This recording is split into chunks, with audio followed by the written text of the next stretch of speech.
Hello and welcome at our February episode of IT on Tap. We are here on another location, actually. This is the first time we are not recording in Peter's living room. Indeed. And we are actually recording in a remote location this time. So there might be some different in the mics, some nicer quality maybe. We have some production quality today. Yes, indeed. The studio looks very professional. Yes. And why are we here, Peter?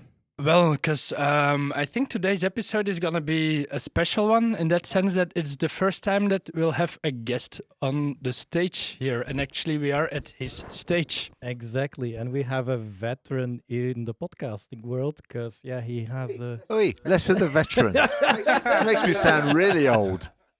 We did not say that. It was not implied. So he already interrupted, like he should. Like that's what he does. No, we have a veteran in the podcasting world. We have Steve Dalby. He is known for his podcast 365 Distilled that he does with his partner or long-time partner. That sounds very. Marie and I don't mind. Okay, with his partner Marine. Welcome, Steve. Hey, well, guys, thank you very much. Oh, thank you for inviting us. It's a very nice That's okay. studio It's here. fun. We're actually already jealous of the infrastructure that you set up here. Yeah, It'll get there it's okay. eventually. We'll bolt some stuff to your living room ceiling. I don't think my living room ceiling is made for that. It's really good fun when the girlfriend comes around because you got something to strap her to.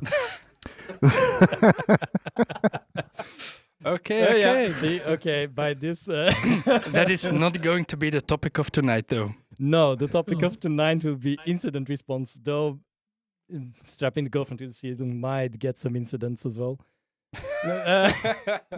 But Peter, incident response. You being the security guy around the table, what is incident response? So, I've been doing the incident response for the last 5 years now at Lineas together with a partner. We have an MDR partner who analyzes all the logs and is being the first line. When an incident comes through, it passes through me and I handle it.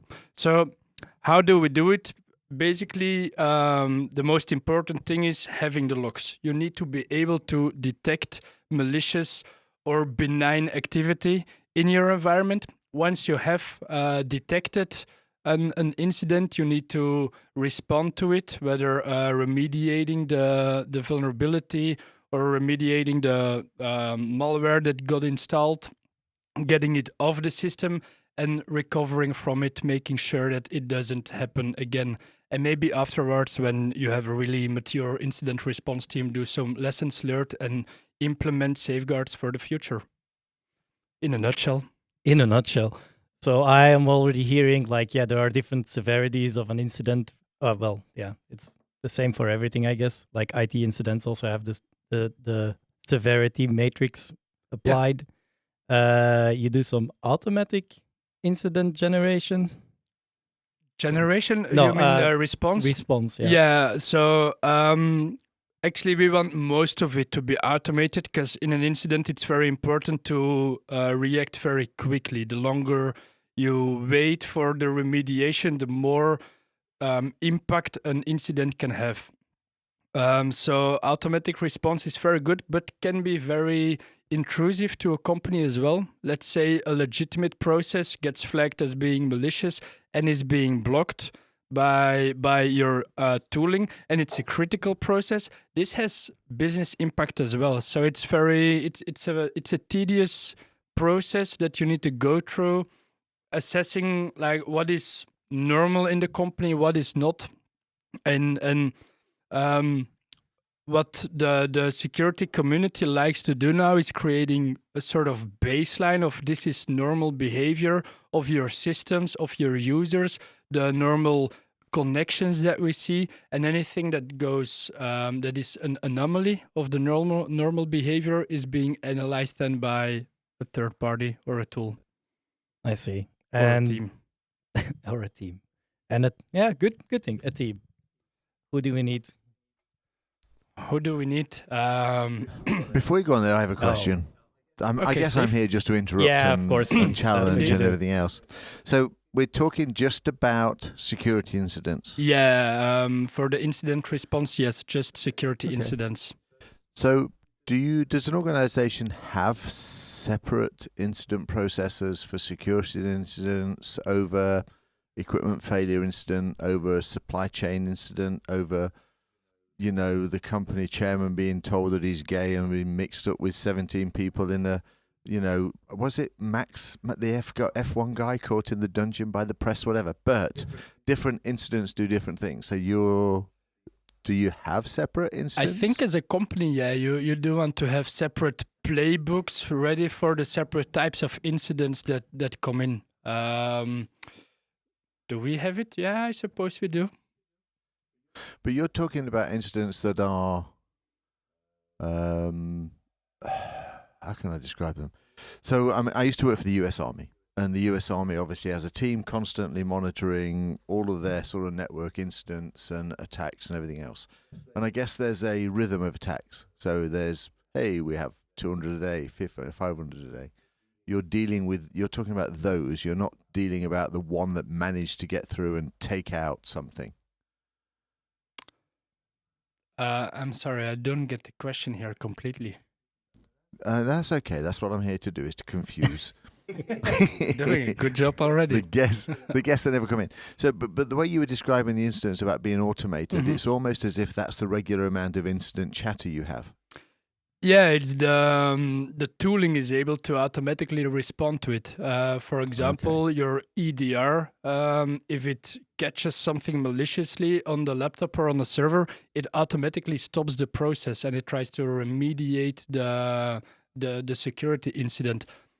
On the other hand, for example, if your internet line is failing because of a failure at your ISP, that's another type of incident you don't. Yeah, Well, you want to have automatic response there as well. For of course, example, notification or whatever the yeah, or a process might be. failover line, and you rewrite your traffic to the internet over a different ISP that is not failing.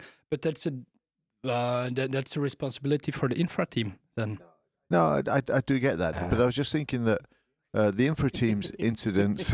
It's a responsibility for the infra team. It's like, if nobody shouts, we'll just be quiet about it.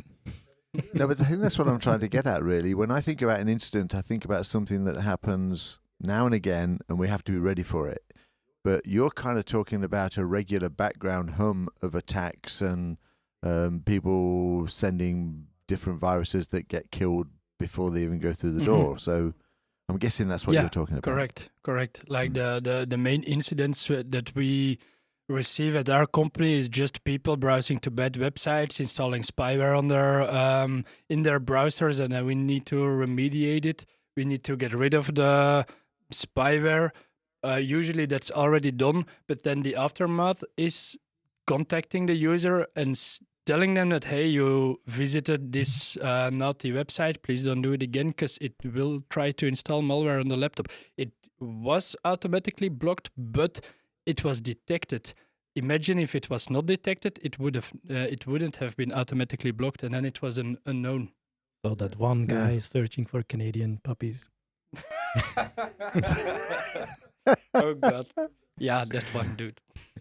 When I used to be an IT director for a .com based out of Boston, so I used to have a responsibility for Europe, Middle East, and Africa, and I guess I did that for about 2.5 years. And I think there must have been at least 4 occasions when about 5 o'clock at night European time, the network manager would phone me from the US and said, "Can you go and talk to the German office because they're surfing porn again?" And every time you would phone them, whether it was something they decided to do before they went home at work, from work, and you'd try and explain to them, the guys can see what you're doing and they don't want you to do it. And of course, there's risks associated, but they just didn't Yeah, understand. but Steve, in your time, it was still maybe ISDSN modem, so it took a while to load, Don't want to do that at home. Had to wind handle up quickly. Yeah, I get But it. you would be amazed how many alerts you get from porn websites. Obviously, we have blocked porn as a category at our work, But there are just so many websites getting spin up every day, trying to evade this whole categorization mechanism by security vendors, and then the website is not categorized as porn, and thus it's not automatically blocked. And people find these websites. How? I don't know. They go looking for them. Yeah, but I know, I get I've it. seen No, so many I naughty do stuff understand. by this time. I mean, it's Creative addicts, it's called. It's the same as anything, though, isn't it? Any website that can attract people to it, then the bad guys will go, okay, that's our way in if we can get there. So it just happens to be life's basic instinct, you know? correct. I get it. Oh, that's interesting. But that's already a good point of why you want this layer defense. Like we blocked porn as a category, but we also inspect your TCP stream when you browse to websites, because sometimes the porn websites are not categorized as porn. And then you want to inspect the traffic to see malware getting installed or Peter, there. it just looks like you're trying to find an excuse to watch porn at work. I'm not I needed to watching porn at inspect work. this. I was just trying to work out what it's inspecting. Does it come through boob shaped or something? You know, it's just, oh, there's a website. So I mean, but it's an interesting question. Does the tools that you have actually, are they intelligent enough to know that you're looking at images and that's kind of stuff? Because I'm assuming, how do they know it's a porn site otherwise? Well, Through the data. Well, if Instagram can block nipples from being shown, I assume that also exists for security stuff. Nipple alert! I'm actually not sure if that already exists, but it would be an interesting case study to see if maybe putting AI on those streams or on the images, and it could automatically tell if this is porn or not. I don't know. I mean, it was a genuine question because you said that you're looking at the IP streams or the TCP streams or whatever. But how do you therefore know what you're browsing to? I guess some of the keywords and I think, I mean, I'm not sure of this, but I think they're basically checking signatures in the TCP streams to look Gotcha, for make known sure that- malicious things. And Yes, again, we're that here makes at the sense. known malicious. So the unknown malicious things we don't see, and those are the dangerous ones. the first time users. I don't know if you remember, but at the last IT meeting we had last year in December, when we did the recap of the whole year, what we achieved, I showed the magic quadrant of the alerts that we had, and I had like the true positives, the false positives, the true negatives, and the false negatives. And the false negatives was a question mark. And that's the interesting quadrant here, but because those would be the alerts that were classified as a negative, so not malicious, but falsely placed in the negative category. So it should have been a positive alert, but it was not, and we don't know about it. Wow. Yeah, but those are the dangerous ones. Those are probably the ones that will come through your tooling. Those are the ones that have evaded your whole security fabric, and that's why you do threat hunting, which is also it's not part of incident response, but it should be a team next to it. You can see your next question, Nick. You can see my next question. Please tell me what's my next question. What is threat hunting, Peter? That was gonna be that was an easy question. I'm not gonna do that one. Oh, really? Okay.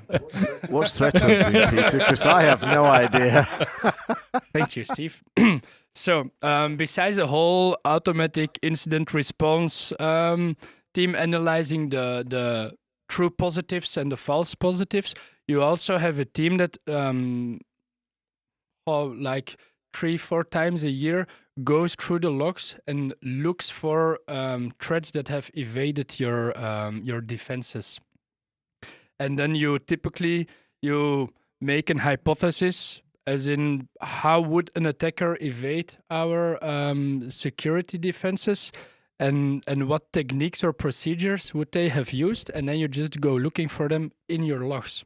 That's why it's important to have all the logs available at all time. There you Just go. an excuse for security guys to stay working, Find We your need to porn sites. secure our jobs, so. Jobs for the boys. But okay. Can you imagine putting that on your job description? What do you do? Well, I take 6 months of security logs and I go through just to make sure they're all real. Well, but Are you we would- talking about the boobs now or the logs? Yeah, exactly. The boobs in the logs, Nick. Boobs in the logs. No, but you would be amazed how many incidents actually come out of these threat hunting exercises and how many hidden intrusions have been found this way. Yeah, I can imagine. Like, for example, I think last year there was somebody tried to put a backdoor in the SSH library, the SSL compression library. I think we mentioned it in the podcast. I'm not entirely sure.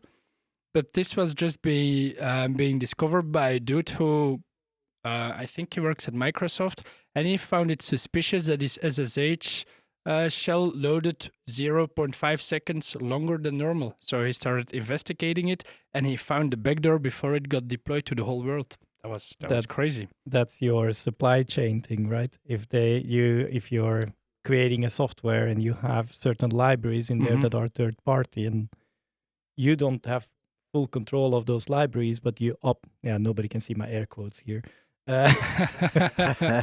So you don't have full control of that library, but it's a dependency for your software. You're using that library, you load it in, it gets an update. In the update, there is some malicious code, and it's in your software as well. So that's where that also gets dangerous. Indeed. And then the question is, would you detect it as a company if attackers got in via this library, if they breached your systems via this process? I don't know, Peter. Would we detect it as a company? It's a good question. Like, for example, I can already think with my attacker mind here, it would be a lot of companies, they use RMM tools to administer the whole infrastructure. What are RMM tools? Remote management tools. I missed the second M here. But like SolarWinds has a product of this, or NinjaOne or Enable. And it's just a tool that you install an agent on all your servers and you're able to update them or install new software, remotely access them. Imagine planting a backdoor in those in that kind of software. As an attacker, you will be able to evade a lot of companies' defenses because these tools are so intrusive that EDRs don't like it, and the security team needs to exclude this process from their tooling. So it means that your security tools are blind on this tool, and as an attacker, you can just evade the defense there. Do you see what I mean? Yes, no more agents on servers. No more exclusions of agents on servers. Damn it. Isn't no, it wasn't really what happened a few months ago. But I have the same question in terms of I like the attacker mind. I always think that if I really wanted to screw the world up, then I need to get into something like, Microsoft's update service. Yes. Because that's installed manually, or even anybody's update service. Yeah, indeed. It's a very good way to just breach a supply chain somewhere of a widely used software and get in via this way. That's what happened with the SSL library compromise. It was super cool. And I think we were like 5 seconds away of some dude taking over the world. It's been done before. I love you. Yeah, I love you was very cool. It was like one of the first viruses going around, VBS script in email. And it would just download your whole contact list, send the email of I love you to your whole contact list, and did worse than that. And the reason I know this, I'm old enough to have fought it. So I was managing an international network, and as when I was the IT director, so I had Europe, Middle East, and Africa. So it hit us first. So it was designed to hit 2:00 in the morning. Americans were all still asleep. Yep. And it is first. And what it actually did was, it was some Filipino guy that basically was trying to make money by collecting email addresses.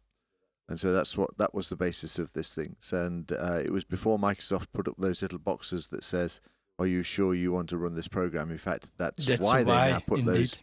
Yes. But basically, what it did was, as soon as you opened it up, it took the 10 most popular contact details and emailed every one of them. But if you had an attachment open, if you had a document open, it included the attachment to every email that it sent out. And we didn't find that out till about 6 hours in. Oh, wow. So it was an interesting process. But yeah, it was so prevalent that we were down to using PA systems in buildings to tell people, if you get an email that says "I love you," They don't. do not open it. And of course they go, "Why? What does it do?" Yeah, and that's the curious mind that wants to click it then. Yeah. So we managed to. It took us 8 hours to clear all of our Exchange servers, and so we handed it over to the US. I got a chance to wake my boss up out the shower while awake. I would disturb her out the shower and say, "Look, I'm going to hand over a little problem to you," and that's what it did. But there was some curious. You talk about incident management. There was some curious episodes. First of all, when it was running, and it was going, and we started to discover it did things like, if you got a document open and you opened up the email, it took the document away. You go. So, and bear in mind, this was an internet company, so .com. Remember what .coms used to be? Are they still called .coms? I don't know. No. Actually. Technology companies, probably. Yeah. Anyway, basically, the CIO said to the network manager, "Please disconnect every internet connection we have onto our network." And it was one of those great occasions you expect Clint Eastwood to say something like this. She said, she didn't quite say you're either fixing the problem or part of the problem, but she said, you either do as I ask or you go home. All right, and that was it. But simply because she found out that, salespeople that had sales quotes open were suddenly getting emailed to their 10 most popular clients. And if you're a sales guy, those 10 most popular clients are your 10 biggest leads. And they were suddenly getting the prices that you were offering competitors. So because we had no control over it, cut the internet connection. It was just one of the responses. And was that part of a playbook that the company had written by then, or it was just freewheeling the incident and thinking in the moment what would be the best strategy here? I think that's. I think on. that's a very interesting question, because most of the time, if it goes haywire, do you really have a playbook? Can you prepare for everything? No, but I think, and this is part of the lessons learned in the whole process, you always need to document the type of incident that you had. And part of the lessons learned is creating a playbook on how did we handle it, what could we have done better, and making sure there is a process on paper. So here's the question. I think there's a lot of truth in what he says, in that when the instance is happening, you don't stop to read what you did last time unless you're stuck. If you're around a table and go, "Hey guys, all right, we've tried this, we've tried that, we've tried the other, anybody got any ideas?" Then maybe. But I guess security incidents are kind of so quick and so prevalent. Like I Love You and Melissa, we had no choice but to just literally try what we needed to do. There was a fix out after 2 hours, but then you had to start clearing your emails. And imagine that you had 1,000 emails a day, and every one of those people has emailed 10 other people. That means you've got it grows 10,000 exponentially. emails sitting in your that was literally what happened. Your mail tracks got, your mail routes, your mail channels all got filled up rapidly, and you had to go and clean every one of them. I remember last year we had quite some incidents that were going around via emails, a lot of business email compromises in partners in the railway industry. And then we got hit by phishing emails there. And I asked you, Nick, a couple of times to get rid of those emails in people's mailboxes. Yeah, basic procedure, right? So that's the playbook we have. That's a playbook we have, because the incident happened once. Now it's included in the playbook. And I'm hoping that you kind of automated that part to just easily get rid of the emails. Yes, I automated that part in Engineer. As in, you have an engineer that will do it for you. Exactly. Delegated. but he has now a procedure ready to how to get rid of the emails. Voila. And that is very important to have in all your different types of security incidents that you can have. I agree, but yeah, you know how it is. You and your attacker mindset, hackers and security guys. It's always thinking about what's next and finding the thing. So, in a sense, the thing that's gonna hit you is definitely something you will not be prepared for.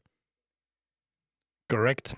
And then then what is the right type of response there? How do we get resilient for Get all the creative. type of security incidents?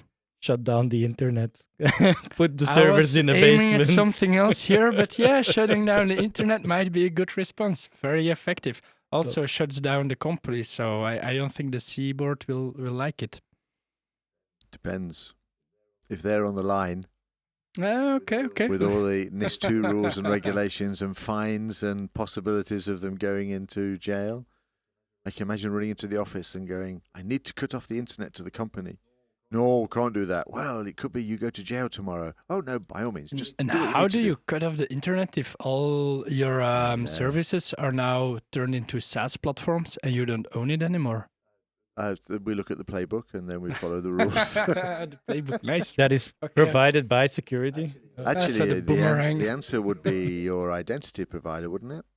You just stop it authenticating anything. Yeah, that would be a way to do it, indeed. But I can imagine a lot of SaaS products also have break the glass accounts that are not going through the identity provider to make sure that you still have access to the SaaS platform if your identity provider is down. Damn, so many ways in.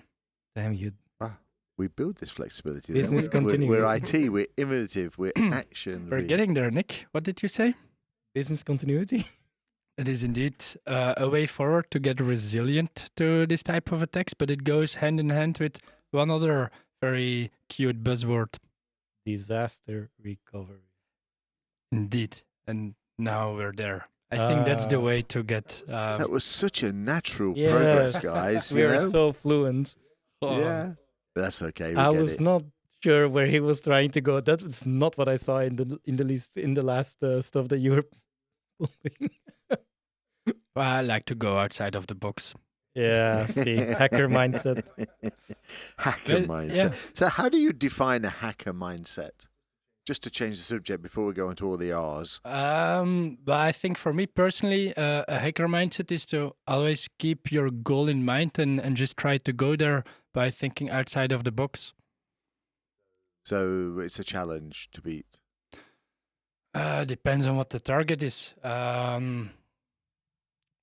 But yeah, like for example, if you want to hack a certain company, what is the objective of hacking the company? Is it to deploy ransomware, or is it to gain intelligence, gain information, classified information?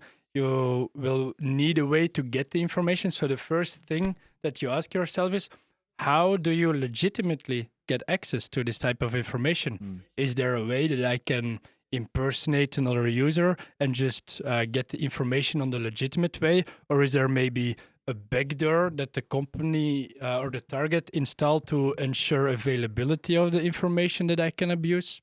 All stuff like that. Okay. And so you put yourself into the position of the person attacking you so that you can defend against it. Yeah, that's the way. That's what- In Dutch, we have a very nice expression of that, but I don't know how to say it in English. Do you? Then say it in Dutch. Een stroper is de beste boswachter. Something is the best. A both hunter worlds. is the No. best. Guardian of the woods. Yeah, the guy that's controlling the wood. I Oh, don't know what the- yeah, we're talking about poacher. yeah, Mhm. yeah. Yes. No, I get it. There's an English one as well, but damned if I can remember it. It will probably be the Um, same. No, yeah, it probably would be the same. The poacher turned gamekeeper. That sounds Yeah, like that it. sounds Yeah. exactly like Yeah. what he just So said. the guy that used to stop them is now looking after them because he knows. He knows the mindset and the Yeah. techniques that they use to get in, to infiltrate. Okay. All right. So yes, playbook sorted, automated, instant response sorted, and then it gets really out of hand. Somebody actually gets through. You prepare with your BR and DR solutions. Yeah, indeed. Yes. So DR, Nick, can DR. you explain what it is? DR, or disaster recovery, is when shit hits the fan. The definition in the playbook.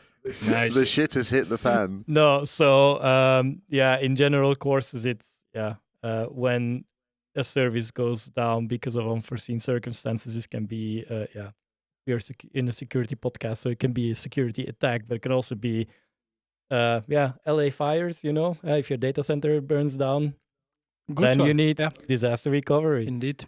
So yeah, that's what you need. And normally there you have some infrastructure ways of doing this. It's mainly data center related. So you have geo redundancy in if we think about Microsoft, because that's where I'm mostly thinking. Microsoft has 3 different types. You have the local redundancy, so it's a part of the data center. If in the same data center something goes wrong, there's different rooms. If one room catches fire, you still have a redundant part in a different room. You have geo redundancy, which will probably be like another node in the same region. So if you have the region of North Europe or whatever, you will have Dublin as a data center, but you can also have Amsterdam. So it will be another backup. Or Stockholm. Or Stockholm. Never. Jeez. But there's logic in what you say. You're just being funny. I get it could be Stockholm, Mhm. but the point of it is that you want your backup as a priority in your disaster recovery Exactly. as a priority. So if Dublin goes down, you know that everybody will be in Amsterdam. If you don't know where they're going to be, you can't manage it during a disaster. So, as part of the BR and the DR kind of process, it has to be a bit back to playbooks again. It has to be a process that says, okay, if this fails, this is my backup, and then I know where everything is. Indeed. So backups is the key word here. You need to have your backups, and you need your backups to be good enough and complete to be able to restore the whole fabric and get the company up and running again.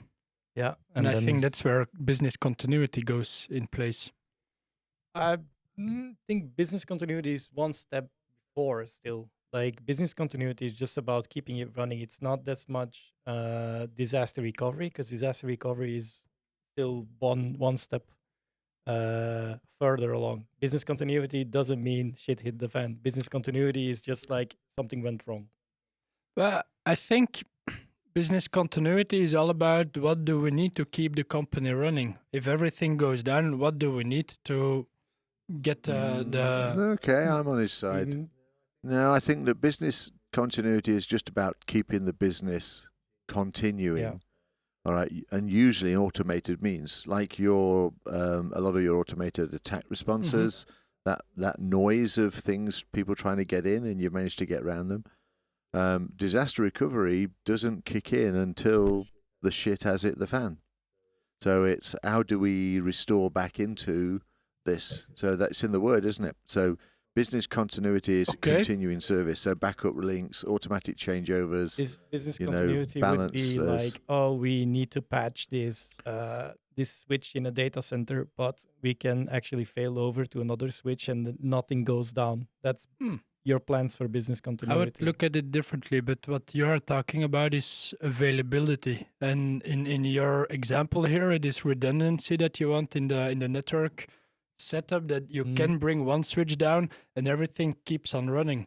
But I think more business continuity, as in, let's imagine the company just got ransomware and everything is down.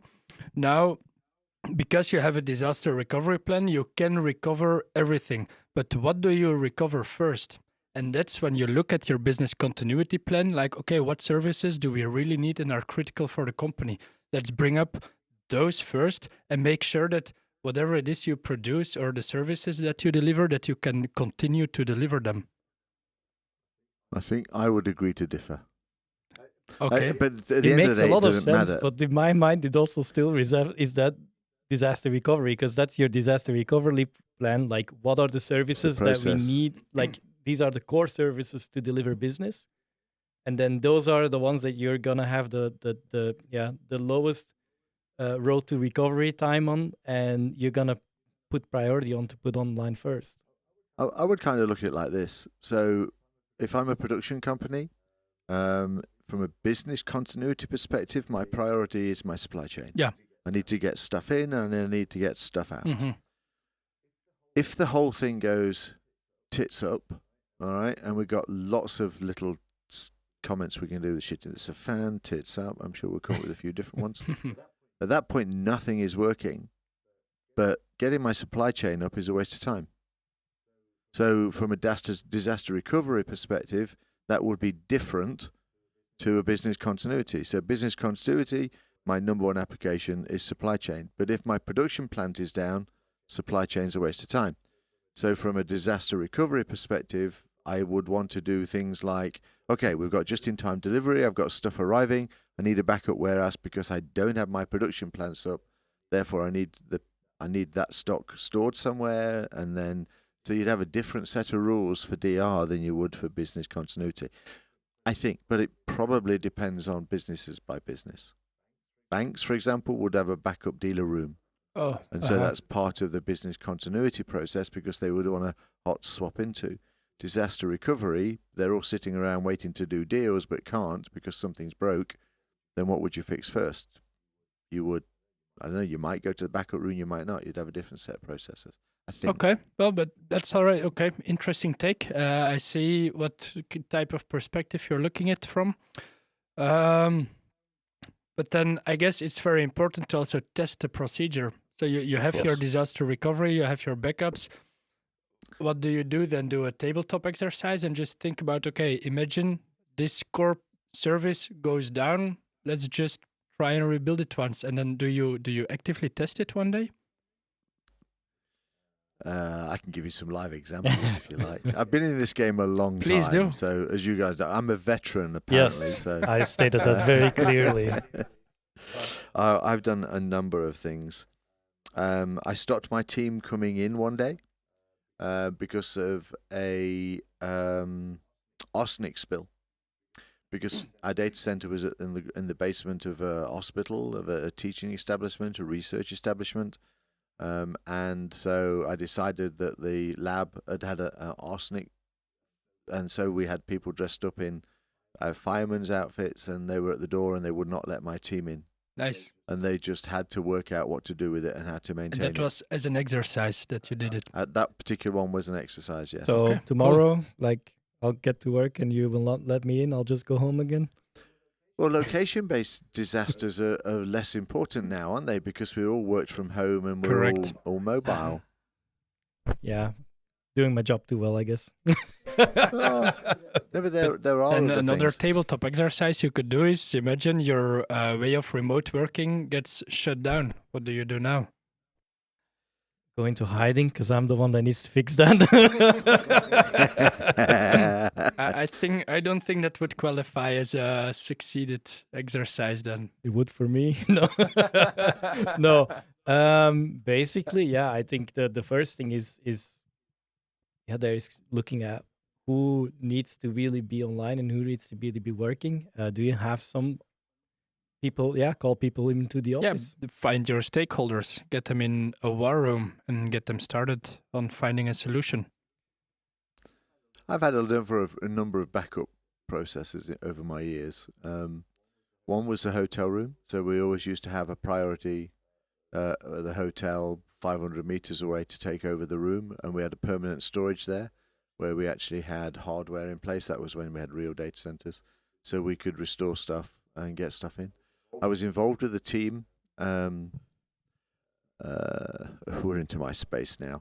I was involved with the team that used to be on call for the Irish bombers.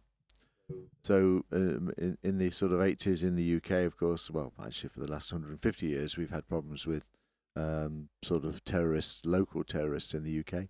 And one of their favourite things to do was to try and take out, a large part of a city. So there was a wonderful evening, Friday night, hot in the city. I was in the Bishop's Finger. The Bishop's Finger wasn't in, no, let's not go there. But I was in the pub called the Bishop's Finger. And as I walked past and caught my train home, little been known to me, but I walked past a lorry that was just one large fertilizer bomb. And by the time I got home, that had gone off. And then it was a case of coming back because it took out several large Union skyscrapers. We're talking 30 floors of people not being able to reset themselves. And so, yes, I was part of a team that literally would have to restore those kinds of things. And that was all location-based because they literally needed to have a desk and a chair. Yeah. Oh. and obviously computer rooms are in separate locations. So yes, that was good. One of those buildings had to be taken down. There's a story about IT operations, a completely untrue story, but it was just fun to tell you about it. But one of these buildings, literally, when it was checked, lifted, moved 6 centimeters to the left and dropped back down again. And so they found all the foundations for the whole skyscraper, 15 floors, moved over 6 centimeters to the left, so it had to be demolished. But that did have a data center in there. And the process for business continuity was that Friday night, all of the deals and everything else had to be backed up and delivered to the stock exchange. And then all the backup tapes were then taken to an off-site storage.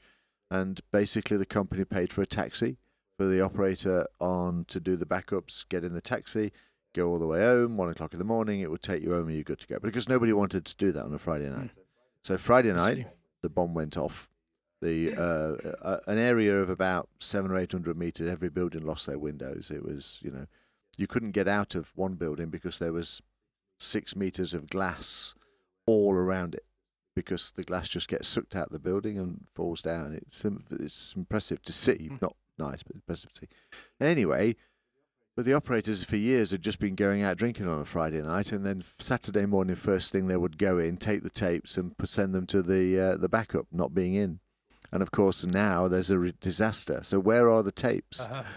Oh, well, the tapes are still in the machines inside the building that is now surrounded by a whole bunch of policemen that won't let anybody in because they're investigating what has taken out 3 or 4 skyscrapers.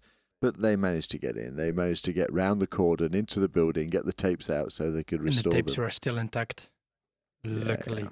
Yeah, exactly. But yeah, there's lots of stories like that. So you can have all these processes and you can test them to an extent, but the reality sometimes is that it doesn't quite work out, which means we're back to trying to work out how to fix it. Yeah, it's a cool example, and it shows how a human can fuck up the whole situation. Pardon my French. Well, they can. And it's a genuine story. I knew the IT manager of that place, so... Yeah. Oh, wow. And the policy really stated that it should be moved on the Friday evening, all those tapes? Yeah. And they even paid for the taxi driver and everything else. It just never happened. Lol. Good. You get into a habit, Yeah, I get it. But then all those guys that were responsible for moving the tapes, it did cost their heads, didn't it? I don't know that, but I would expect it. Yeah, But my sister-in-law had a bigger incident. She had her best shoes in her desk drawer, so she had to sneak up there to get her shoes out. So she also did that as well. So the physical security of the building was not top-notch. No, not after the event. But yeah, I think that's a really good example of, like, you have these things in place or these processes in place, and you hope you will. It's like an insurance. Yeah, you hope you will never need it. And sometimes you wonder, why am I even paying this money every month for the insurance? Like, nothing ever happens. But then it happens, and then you're really happy that you have it. You have it. Yeah, true. But it is your people, isn't it, that you have to kind of get into. And it's right knowing what to do, but it's when something becomes inconvenient is whether you still do it, like the backup tapes being taken out of line. So you do the assessment. Hey, we have a person here that does that. Today, in today's day and age, of course, we just back it up somewhere else. Mm-hmm. So we remove the risk of the person not doing what they were supposed to do. And that's how you kind of work it out. So really, does your girlfriend know that that's what signal you make to the phone whenever she rings? No, and that was my work phone. Oh, okay. So yeah, giving your work phone the finger for making a noise in the middle of the podcast is acceptable. Does your boss know that is?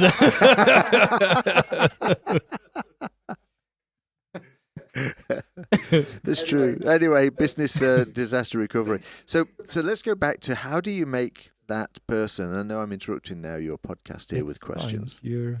How do you get that person to understand their responsibility, to feel that actually you are a key part of the process, and even though for 3 years nothing's ever happened, we still want you to keep taking those backup tapes it's to a that vital environment? process. That's actually a good question. Well, you can make them, or try to make them, aware of the gravity of what it is they're doing and the importance of it. But if nothing ever really happens, they might just get slacking over time. How do you do it with the end users? Like, You are always, or you talk about human firewall. You create Well, awareness, creating awareness, but I how guess, do is the answer yeah? here. Yeah, and you need to keep iterating that it is important what you do. But Peter, I've been working for 10 years and I've been doing my job for 10 years and nothing ever happened. So why do I need to do it? Your annoying emails, like why these test emails for phishing? Why do like Why do you still need to keep doing it? Well, because repetition is very important. now I'm getting to that one ticket of a guy that sent it to service desk like can you make these emails for phishing harder because they're just silly. Oh yeah, I've I seen hate that those. ticket. He was like, "This is a child's play. You can see it from a mile away." Well, maybe you do, and thank you for being such a superstar. But maybe the colleague right next to you is not. So we'll keep. It is a on. mindset, though, isn't it? It's a bit like doing a crossword. You know, I can't do a crossword for the love of money. I just don't think that way. But I can write a good story, so I can think about words, but in that context. And so those emails. But going back to that, I've been involved in a number of those things in companies before. But it is about making you feel.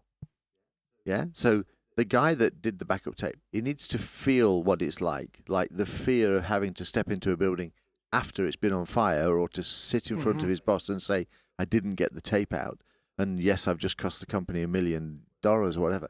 So those emails, those phishing emails, do make you feel stupid when you miss them, and Yeah. annoying when you get them. So, but it is about the feeling. So how do you make people feel that? But that's what change exercise is all about, isn't it? It's about not just developing habits, making it feel it's normal to, not open a phishing email. And I guess I'm better now, because the problem is it's so good now. You look at a normal email and you go, Looks kind of that- fishy. yeah, exactly. And then you kind of worry. I had something from Microsoft come up the other day. It was, the Entra ID email that you get from M365 comes up something like sso.microsoft, not something Microsoft.com, but it's the one from Entra. And so my brain is going, and I know this shit, yeah, because it's a rise. But I'm going, this is a freaking dodgy phishing testing email. And so you then go away and you start looking at it from different, you do the research and everything else, and it turns out not to be. But because I clicked it first of all, well there Oh. yeah. and I was going, oh, and then I started thinking, just a minute, it's okay, it's gone. Actually, it came through, wouldn't let me go to it because of the PIM stuff. It wouldn't let me get there. So then I'm thinking that's set up. So there's one example. The automation is that unless you take a step, you can't get to do any damage. So that's a great way of stopping people. But that just those, going back to that, I thought, okay, so this is a bloody phishing email or something attempting to be. Is it a test? Is it real? Luckily, I couldn't get through, but yeah. Just the fact you that you think about think it. about it and you try to look at it from a different angle, from a different Yep. perspective, that's the only thing that we want. But how do you get a user to do that who don't think IT like we do? You That's try where we're to back get to nudge them into thinking Yeah. this way, and it's getting the behavioral change. You need to nudge them so that they start to think this way themselves, and it's Maybe. mainly You got to make them feel mainly it. we do it through gamification nowadays. I know with the user awareness training, those phishing emails, it's very gamified, and that way the people want to participate and win the game. In your example with the disaster recovery and moving the tapes, I don't think gamification will work unless you give them No. points for the amount Gamification of, doesn't of always work tapes anyway. they bring There back. were prizes. Sorry. There There- used to be. But I think a tabletop exercise and making it a real exercise would work. It's like what we sometimes do as a lot of companies do it nowadays is a red team exercise. Hiring a company to try to hack our company without letting the people responsible for incident response and all that type of stuff know, and just see it. Okay, how do they respond to a real threat? How do they respond if the intruder is inside and trying to really damage the company? Because if you've never had a real incident like this, you don't know how they respond. But then you're talking again about the technical teams and not about your end user. Do you feel like But an end user should not be responsible for your whole incident response stuff. The only thing that your end user should be responsible for is first not clicking on the link in the fishy email, and second of all, reporting the fishy email. Do you feel that in the real incidents that have happened in your career, and I know of one because we went through that together, that were some short nights That for was a week. a cool week, actually. Yeah, And that's why it's not a problem. depends for you, on because you whose think it's perspective. cool. Still my coolest week at the company. Okay. Yeah, I was just happy I got a bottle of champagne afterwards, but that was about it. Can't remember if it was good champagne though, but Do- let's say it was. It was. Okay. Do you feel that that incident creates awareness and brings the company and the users at the company more together? Like, does that create buy-in? Even though it's really shitty when it happens, it's a real incident, but does it create buy-in for these kind of attacks? I think what this attack helped us to do was implement extra security measures that beforehand was really difficult to convince the board and the leadership that this is something we need. And the thing that it was back in the day, I think I can say it, it was multi-factor authentication. We were trying to implement multi-factor authentication. It was very difficult. We had to do it very carefully, phase it out, do it department per department, look at all the different risks that comes with it. It was way too slow. We didn't even start the process yet. And boom, we were breached. One night, MFA was implemented. 24 hours. And that was very cool. But again, it's a technical control. Did it create awareness with the users? With some users were involved in this incident. In that case, that their accounts were being impersonated, taken over, and being abused to literally move through the environment. The users involved in those actions, they were like, oops, was it because of that? Let's not do this anymore. I would say a lot of users got involved because we took down access to the environment and had everybody reset their password. Maybe it's involved in inconvenience because they needed to reset their password, but they got involved. And their password needed to be much longer suddenly. Yeah, security stuff. Well, it was very needed. So your lesson learned here was that when you need something and you can't get agreement from the board, You just hack your own cause an company. incident. Yeah. Yes. So we have it on Would tape be. finally. Okay. We know whose fault it was. It's an interesting question, isn't it? We talk about how you're making people feel. It's the same Because thing. the So that funny C thing level about felt the pain of a company that's not secure or safe that they're heading off. I remember, again, this certain incident that happened. I gave a demo to the infra team a month before this incident, and the technique that I tried to show to the team and what we tried to eliminate was exactly the technique used by the attackers. And that was Convenient. So they copied you. when I demoed the attack, everyone was like, okay, this is bad, we need to do something about it. But we didn't do anything about it. It was put on the long road again. And then we got hacked. They got in, and boom, it was just done. So it's interesting, isn't it, that you can talk about all the things that could go wrong, but until they feel it. Yeah, they don't feel the urgency. No. And we have that all the time. When any kind of budget process, you're going to decide you got less money, then you're going to do less things. You got more money, you're going to do more things, but you still do the things that get the biggest value. And security does not add value. Unfortunately, it doesn't add value, but it prevents you to lose value. No, I mean, obviously I understand it, but it's very difficult to say, hey, we do this, then we'll gain this value. Yeah. It's if you do this, this won't happen, that will reduce your value. That comes back to the security, the insurance comparison I made. You Agreed. don't see the value until you need it. Yeah, I agree entirely. Till the bike is stolen. Otherwise, I don't- won't worry about the bike chain. Yeah, exactly. It's the same with speed limits on the roads. Until there were too many accidents, we didn't care about it, or drinking and driving at the same time. Yeah, I Those got another rules are speeding there. ticket the other day. I don't own a car anymore. How do you get so speed? I rented one at Christmas, and apparently I got a speed ticket going through the tunnel. But it was probably on the way out Oh, to God. my. I guess it's the excitement of never driving and suddenly driving. Yeah. Could be. Who knows? Yeah, but I find this interesting. Mhm. And with these insurance companies, what I like a lot about them is that they have like a set of requirements that you need to comply to before you get the insurance from them. They want to make sure that, again, comparison to the car world, that your car has the seat belts, that it has all the helping sensors to help you drive safely. Otherwise, your insurance will be much higher than it is when you have a But that's compliant just- car. That's just them covering their own ears. Yeah, but that's what they do with the companies now That's too. they're reducing their financial liability. Exactly. That's what they do Mm. with the companies now too. If you have a shitty infrastructure and it is super vulnerable, they will cover you, but it will cost you a lot because otherwise they will just lose money. Well, before the podcast, we said we were not going to go into it, but that's what NIS2 is for. Damn it! That's exactly every NIS2 and on that note, every NIS2 compliant company is just covering it ass because I don't know how long have we been recording because I have no clue of the timing this time.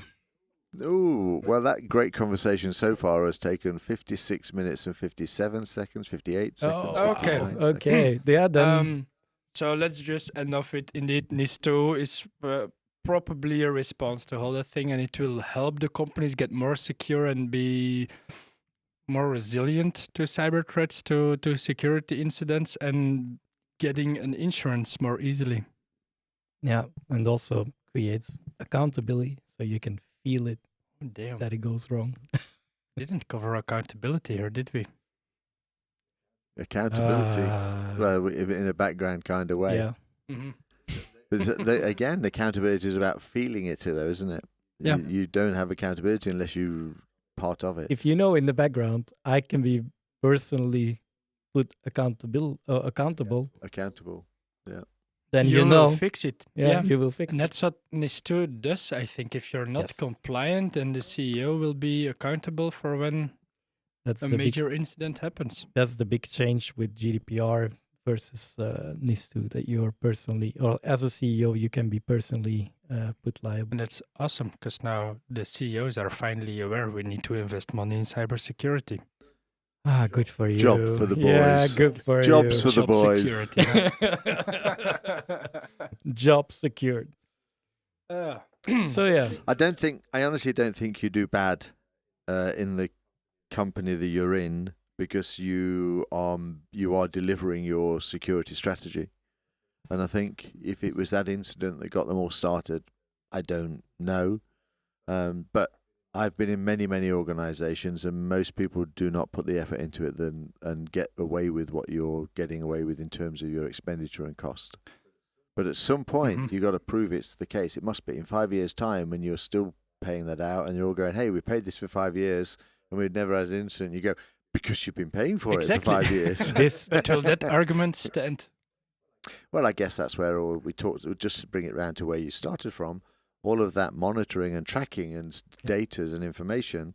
Then it's easy to say, if we didn't stop this, this would have been the consequence. If we didn't stop this, this would have been the consequence. So, in some respects, it is easier once it's all in because you get the monitoring and everything else. Yeah, and Agree. we can show the numbers at the end of the year, like, hey, we stopped this amount of attacks. That's where the value is. And it's a bit the same thing. It's, do I invest? If I invest, I get to monitor, but do I invest? And that's the thing that a lot of people do or don't. I think this was a Mhm. really risky thing to say, Steve, because this is gonna be Peter's favorite moment of the podcast. He got Already he is. got he got he got compliments on tape, and now every time you will give him shit or an argument, he will play that back to you. Yes. Press send play. it. Send the meme. Send it off. No, that's true. Thank It's you very, for the very cool. compliment. And maybe on that note, we can open the beer. Yes, to celebrate the compliment. The compliment. I like that. We celebrate it with a beer. So So, Nick, you We brought got us some quite, well, Dodgy. it Beer. looks Dodgy like beer. a dodgy beer. It's a can. I'm sorry for the people that don't like us having canned beer. But there is nothing on it. Can you tell us where you got it? Exactly. So yeah, this is actually a Christmas present. My brother, as he was or as he is, he's like, "What can I give you for Christmas that is that's really on brand?" And I got alcohol. Nice. So no, they got me or us actually like 2 boxes, like surprise boxes. It's curated. It's called Beer Box, not sponsored. And yeah, so we got some special beers, and we are set for the next episode of the podcast because of that. So shout out to my brother for sponsoring us. Thank you. And the beer that we have in front of us is from And Stummelings. En Stummelings. Indeed, it's a Brussels beer, so it's well, not local because It's okay. It's real. it's okay. He's doing his Duolingo. It's not important anymore. Streaks We're need good. to be held, otherwise the bird is gonna come and get you. Yeah, but I still have a few hours. I have a tactic with Duolingo, but I see. not this podcast. Yeah. So it's a Brussels beer. It's a Pils, so it's a light beer, 4%. Peter, you have the notes on it. Well, Kinda. my cool beer up, again non-sponsored, has the notes untapped. Super nice. It's called La Canette, Which from is the can Stummelings. in French. It's indeed French for the can. There is not much information on it, actually. Only 34 people checked it in total.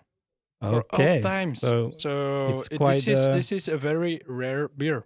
It says light-bodied, dried, bitter, malty, and fruity. So it sounds like a normal pilsner. Let's just open let's this. open it up and see. Yeah, and The taste can it. is etched, isn't it? So it's etched with a number.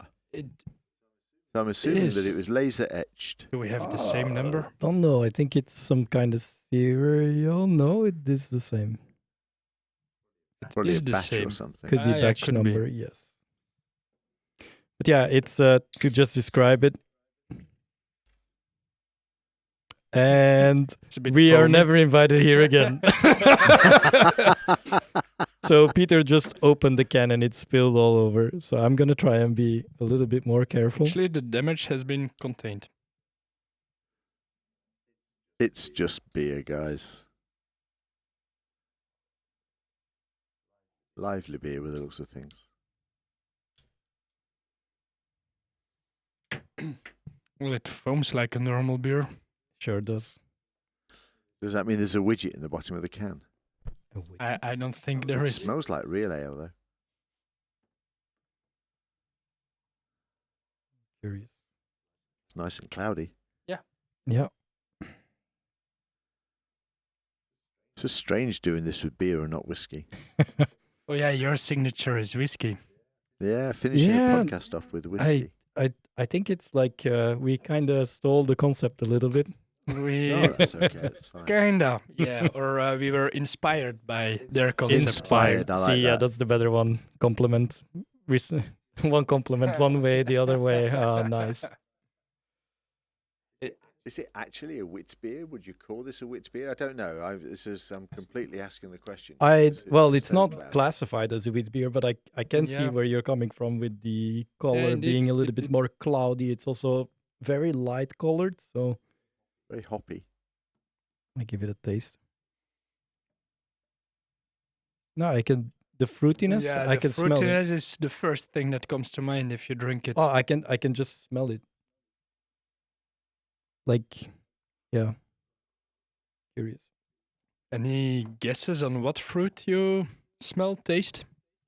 I got a lemony orange. Yeah, citrusy. I was also already with just the smell. Yeah, indeed. The Yeah. application also says citrusy. Ah, this was a quiz. You want it to be. Does everybody smell the same and taste the same though? I mean, we find that when we look from a whiskey perspective and we look at the labels and the tasting notes, Oh, Never. There's so many options in there. You think, well, does somebody find all of those, or are they collected from different people? since we only have 34 people who drank it and put it on Untapped, we only have That is one true. person who actually put in an actual taste. Oh, So okay. Citrusy Or- is the only one. No, but it's there, definitely there. Well, just about between the three of us, but also I think the style of the beer is quite. It's a pilsner, so there is not a lot of. This sounds really bad, but complexity. I've never had pilsners that were very Yeah, it's complex. pretty light-bodied, the beer. Mhm. So, but just the fruitiness, then it already changes. But I think in whiskey, it's a little bit more complex in how the taste is being developed. Yeah, I mean, whiskey is different to beer. So you get a finish and a palate and working backwards in the nose. It's all part of the experience. But because it's a spirit, the spirit can change and react differently to your body. Whereas beer tends to be a little heavier in terms of it's a lot more water and stuff. So you drink it and taste it, whereas spirit can change. Yeah. Yeah, I'm doing my professional due pictures diligence. Mhm. are being taken. You can find it on Peter's Untapped account. Now it's a good quality picture. Yeah, let's see whether you can get the zoom into the whatever it says on the. Yeah, that brings me to your new phone, Peter, and your struggles with being secure. Yeah, okay, maybe some varia in this podcast. So yeah, I bought a new phone last week. It's the Google Pixel 9 Pro, and I installed Graphene OS. It's custom ROM. Back in the days, I think everybody installed custom ROMs on their phone because it was cool. And then we stopped doing it because banking apps and all those official apps, they prohibited us from doing it because your phone needed to be compliant in order to do mobile banking, and it all makes total sense. But now Graphene OS is actually it's an operating system developed for security and privacy-minded people, and it totally takes away your link with Google, and you can become quote unquote anonymous on the internet with your mobile phone. You can stop all the tracking. All your apps are really sandboxed. You have advanced exploit protection against 0 days. It's super cool. But it's also not for the easy-minded people, because this is just, I mean, you install this operating system on a phone that costs you a lot of money and you have nothing on it. There is no apps. You need to install a random app from the internet. From that app, you can install an app store that mirrors the Google Play Store, but it's super dodgy. But it looks cool. Looks So cool. it's a security-minded OS, but it's super dodgy, and you need No, to it's get. for people, conspiracy theorists, Also, the reason why you're carrying two phones now. security-minded people. So, have you regretted it? No, not at all. I like it so much. It's super cool. It just there is one application that doesn't work on it, and it's gonna be a pain in the ass for me. But it's the application that holds all my MFA tokens. So I need to. No, it's not Pornhub. It's then. not Pornhub. Pornhub is a website. It No, works. he's completely But anonymous now it's there now. extra sandboxed, and I know it's secure. I can watch porn securely. Or go betting at a casino. Let's be very inclusive here. You could anonymously go betting at the casino and the horses, and I get it. Also, But then again, you don't like the cool stuff, because I've just got a bog standard Samsung, and I love all the features, so I'm not going to do anything like that. And quite honestly, I don't care who sees my stuff as long as the banking stuff's safe, which I think by standards it should be. But when you close the Samsung lid on it now, you get the little window in the top with the time on it. But there's now a new cartoon character appeared, Vegetables. And it's really cute as hell. It's just fun. Every time I close the phone, you get a different vegetable look at you, wave and smile, and wander off. There you go. nice. Features. Everybody likes different features. Yeah. Well, yeah, everybody does, and you have 0 features on this phone. Mm. But yeah, interesting. Well, it is cool, and I Yes. think, or I believe that we should do this more, become more privacy minded. I don't think it's okay that everybody is just sharing all their personal details with all those big tech giants, and they are having so much power over all of us. And it's not. We should not give them the means to. I'm not going to get into this conversation. Maybe after the podcast. Maybe. An offline conversation. Otherwise, we're here for another 2 hours. Well, it's just as a closing statement. If everybody shared everything, what would the bad guys do? Because you're in an environment where there's nothing secret or private or anything You're else. being manipulated. Why? Why? Because they decide what you see on your screen. Yes, but I'm just saying, if you have a completely open world where most people don't care, then there's no value to the bad guys because people don't care. But then the people who are in control of all the data and they decide what you see on your screen, they manipulate you and they have all the power over you. But if everybody shares, they also share. So they're also very. It But they doesn't share, matter. but with who do you really share it? I only What think the entity is beer controlling great it? Anyway, there's the citrus nose. that's Smart nice. move, It's smart awesome. move. We're going into deep. Yeah. But this is So a. how do you guys normally close down? I guess you have a process for closing the podcast down. Actually, no, we just wing it most of It the just time. it just gets very awkward, and then we decide to just do a closement statement. But yeah, maybe just a small recap of what we talked about. We talked about incident response. What do you do? What is it? We had a small discussion about disaster recovery and business continuity where we did Mhm. not agree, but that's always fun. Best way. And Steve was here telling us some stories. So thank you, Steve, for being our first guest on the podcast. You're welcome. I enjoyed it. Very it good was, fun. It was indeed good fun. Very nice. But yeah, I think that will conclude this episode of the podcast. So then we'll just say goodbye. And Thank you until the for next one. listening. Thanks for having me.